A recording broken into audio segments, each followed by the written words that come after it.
Welcome to this tutorial where I will guide you through the process of restoring the Viber app defaults on your phone.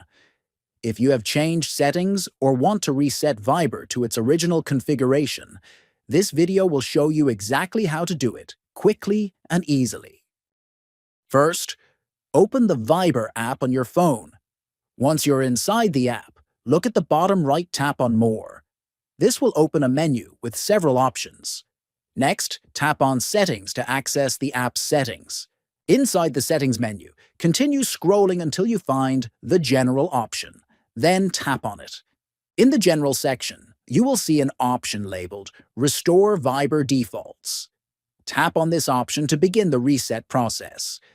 A confirmation message will appear, so simply tap on Continue to confirm that you want to restore the default settings. Finally, the app will reset to its original default state. This means any changes you made to settings like notifications, chat preferences, or other customizations will be cleared. Restoring defaults can help fix problems or give you a fresh start with the app. Thanks for watching.